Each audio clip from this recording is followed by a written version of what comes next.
The Assembly will hear an address by His Excellency John Dramani Mahama, President of the Republic of Ghana.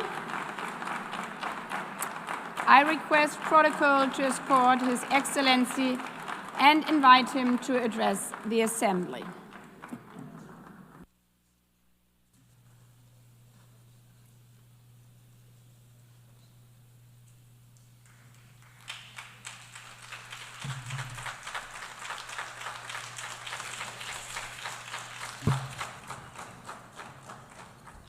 Thank you, Madam President, Mr. Secretary General, Excellencies, ladies and gentlemen.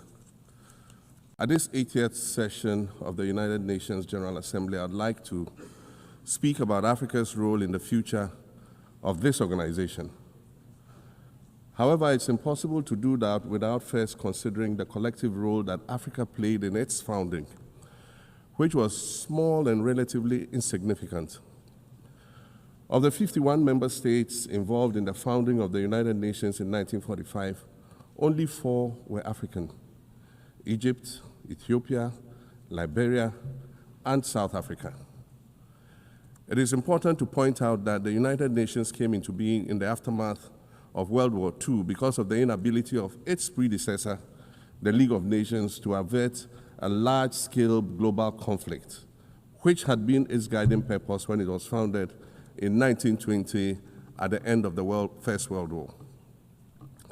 Out of the 42 founding member states of the League of Nations, only 3 were African: Liberia, the Union of South Africa, and Ethiopia.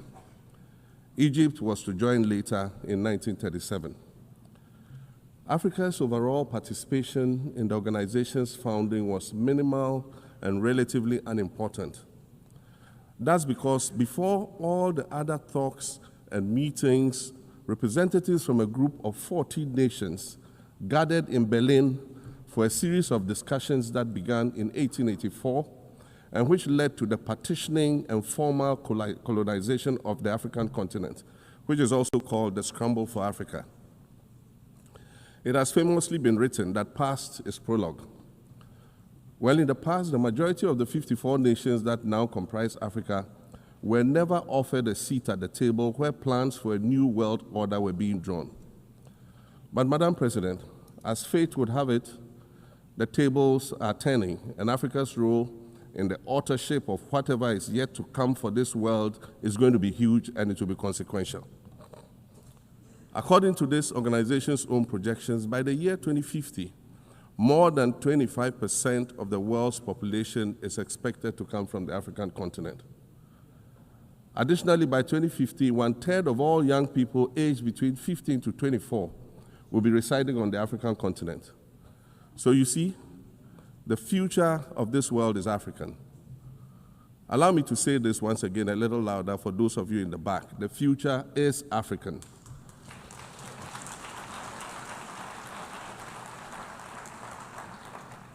Already today, Africa is a catalyst for human potential and development, as well as for economic reform and ecological stability. Africa is a catalyst for systemic change. If this reality, which is fact-based and straightforward, seems provocative or unsettling, perhaps it's because you are viewing it through the lens of centuries of filters, colonialism and imperialism, and the resulting implicit bias. Maybe you are unaware of the resilience of African nations or their remarkable ability to make a strong comeback just when you think it's safe to count them out. That is what is happening right now in my own country, Ghana. Our constitution limits leaders to 2 4-year terms. In January, I was sworn in for a second term, which, let me point out, was non-consecutive with my first term. Our currency, the Ghana cedi, was rapidly depreciating, faced with rising inflation, a huge debt burden, and low morale amongst our citizens. My new administration settled down quickly and embarked on an ambitious program of comprehensive transformation designed to restructure Ghana's economic foundation and enhance our competitive standing globally. We refer to this process of recalibration as our reset agenda. In just 8 months, we have achieved significant reduction in inflation from 23.8% in December 2024 to 11.5% in August 2025, restoring price stability for our citizens. Additionally, our currency, the Ghana cedi, has appreciated considerably against other currencies, with Bloomberg reporting it as the best performing currency in the world at one point. Our improved sovereign credit rating reflects increasing investor confidence in our economy. And our 24-hour economy initiative promises to transform our economy. And there's a renewed willingness amongst our people to trust that their elected officials have Ghana's interests at heart and that we're progressing together. Madam President, I believe that in honor of this milestone celebration, the United Nations should also embark on a process of serious recalibration and establish its own reset agenda. Since the organization's founding, the number of UN member nations has nearly quadrupled. And quite frankly, it is not the same world that it was back then when the UN was formed. I mentioned earlier that I began my second non-consecutive term as president this past January. My first term ended in January 2017. In that span of time, 8 years, the world has changed with such ferocity.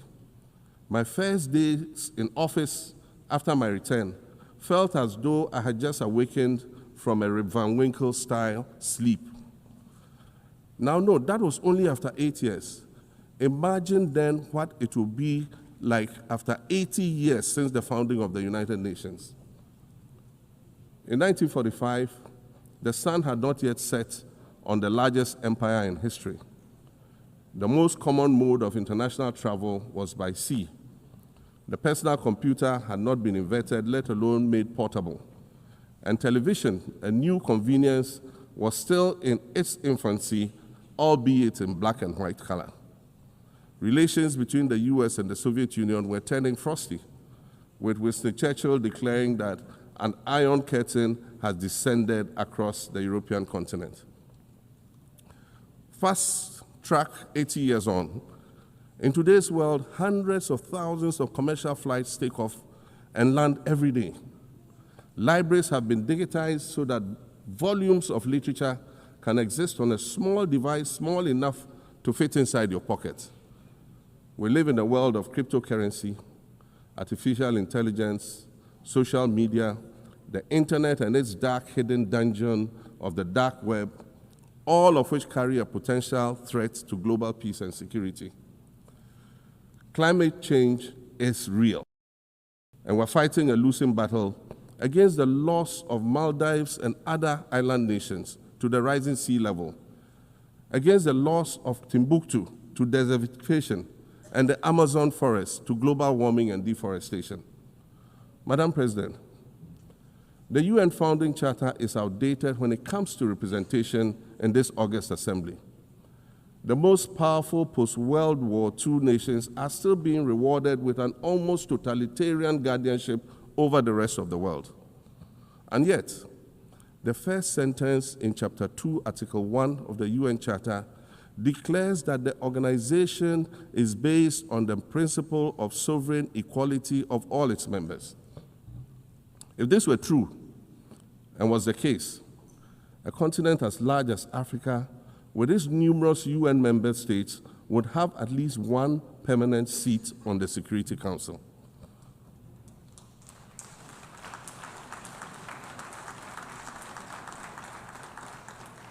Furthermore, we believe that veto power should not be restricted to only 5 nations, nor should it be absolute. There must be a mechanism in this House for the General Assembly to challenge a veto. No single nation should be able to exercise an absolute veto to serve its own interests in a dispute. In 1995, during the 50th anniversary of the United Nations, Nelson Mandela stood in this very spot, and he said, "The United Nations has to reassess its role, redefine its profile, and reshape its structures. It should truly reflect the diversity of our universe and ensure equity among the nations in the exercise of power within the system of international relations in general and the Security Council in particular, I close quotations. 30 years later, we African leaders are still making the same simple request for a permanent seat on the Security Council with the power of a veto. So today, Madam President, I stand here in this exact spot and ask the world, if not now, then when? We demand not only a reform of the Security Council, but also a reset of the global financial architecture, which is currently rigged against Africa. Africa must have a greater say in the world's multilateral financial institutions. And while I'm making requests, I'd like to call for the removal of the blockade on Cuba. As Dr. Kwame Nkrumah, our nation's founder, famously said, we seek to be friends with all and enemies to none. The Cuban people shed their blood on African soil in the fight against apartheid. And indeed, Cuba has been and continues to be a faithful friend of Africa. You see, the very fact that I can stand here and ask these things and say these things, and the fact that all nations can ostensibly gather here to address critical global issues, air our grievances, and express our concerns, that is what makes the survival of this organization so important. In every old city or village, you will find a town square, or a courtyard, or a plaza that once served as a gathering space for the citizens of the community and their leaders. Meetings and celebrations were held there, as were trials and elections. And these were spaces that brought people together and held them together as a community. Sadly, time and technology have eroded these spaces. Madam President, in many ways, the United Nations is the proverbial town square of our modern global village. And it has never been more critical for us to protect this one space that brings and holds the world nations together as a community. The internet, social media platforms, and artificial intelligence offer us the illusion of connectivity, when in fact what they do is reinforce isolation by using algorithms that ensure that we do not receive new ideas and perspectives, but rather more of the same content. We are served alternative facts and manipulated images, making it easy to disseminate disinformation and sow seeds of division amongst communities. Madam President, these are dangerous times. Our world is currently experiencing a rise in nationalism and economic instability. There's a general breakdown of multilateralism. Various acts of aggression have been committed against the sovereignty of others, and nations are attempting to circumvent the very safeguards that were put in place to prevent large-scale global conflict. These conditions are all too similar to the ones that led to the League of Nations' failure in fulfilling its mandate.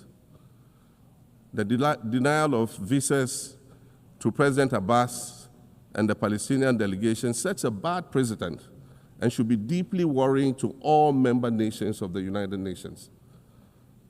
Ghana recognized the state of Palestine in 1988 and supported a two-state solution to the conflict since then. And I say, contrary to the claims of some, a two-state solution would not be a reward for Hamas. It would rather be a reprieve for the hundreds of thousands of innocent women and children and people who are facing collective punishment and forced starvation for no reason other than the fact that they are Palestinian. For nearly 2 years and for the fear of reprisals, we here in this General Assembly have been playing hide and seek with language to find the right words to help us avoid or excuse what we all know is taking place in Gaza. But here's the thing, it doesn't matter what you call it. If it looks like a duck, it swims like a duck, and quacks like a duck, well, then it must be a duck. The crimes in Gaza must stop.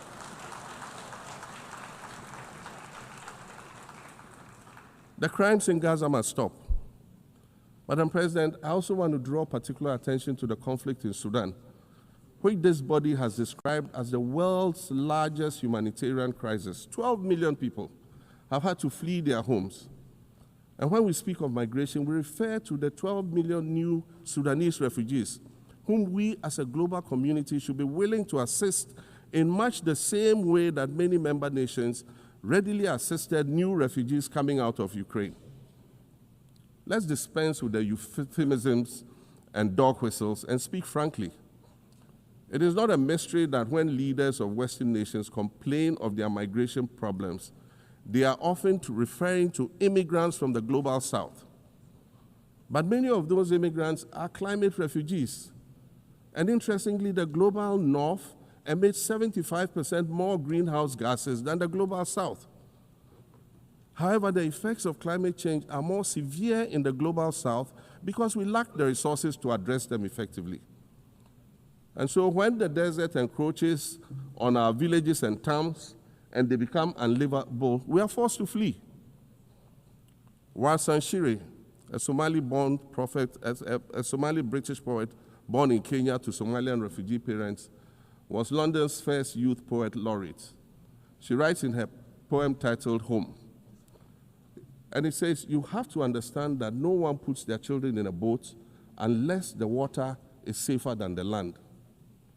No one bends their palms under trains beneath carriages. No one spends days and nights in the stomach of a truck feeding on newspaper unless the miles traveled mean something more than just a journey.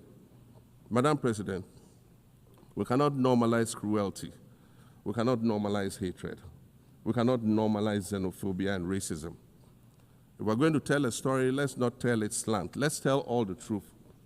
When we speak of migrants, we speak of Mami Ewusi Mensah Frimpong, a judge on the U.S. District Court for the Central District of California. She's the first black female judge on any of California's 4 federal district courts.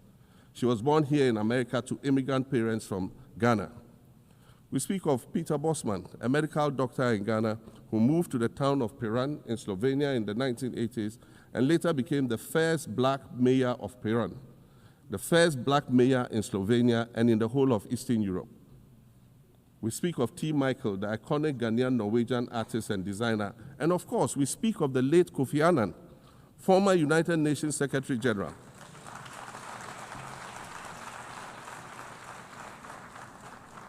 Former United Nations Secretary General and Nobel Peace Prize recipient, who was born in Ghana but spent his adulthood in various places in America and Europe.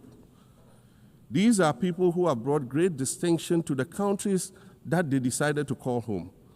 Just as the migrants and the children of migrants before them did, I dare say these are not invaders. These are not criminals. Madam President, the slave trade must be recognized as the greatest crime against humanity.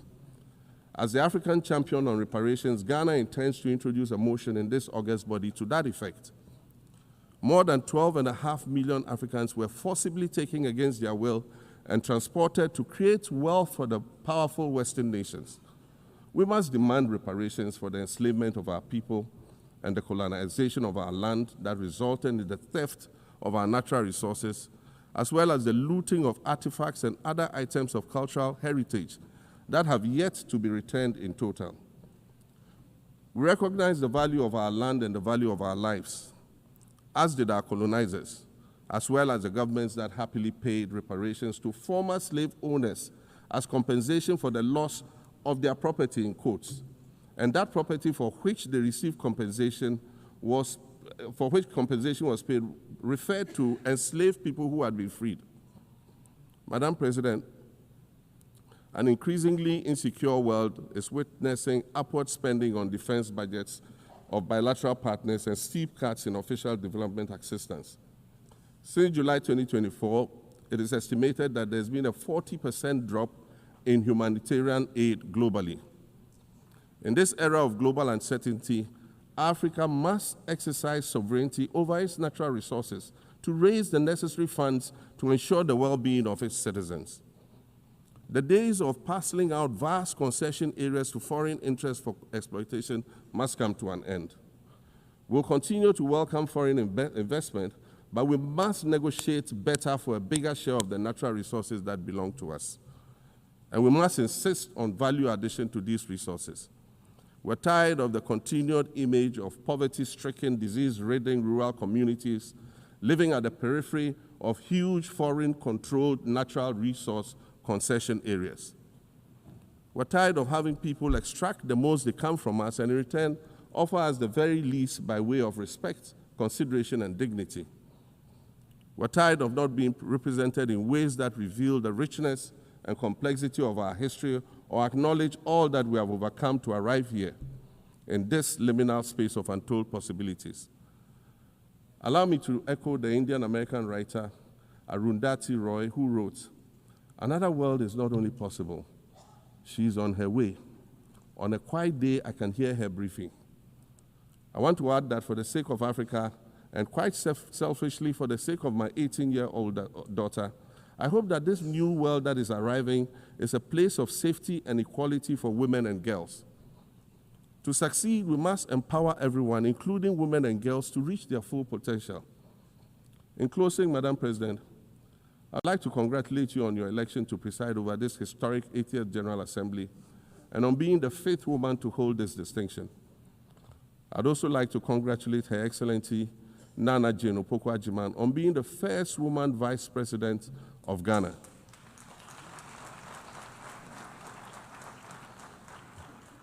Now every Ghanaian girl knows the heights to which she can ascend.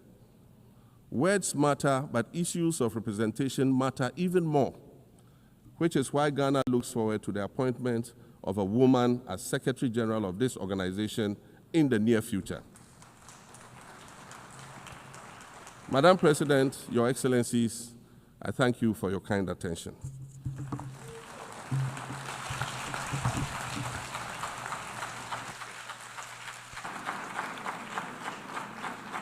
On behalf of the General Assembly, I wish to thank the President of the Republic of Ghana.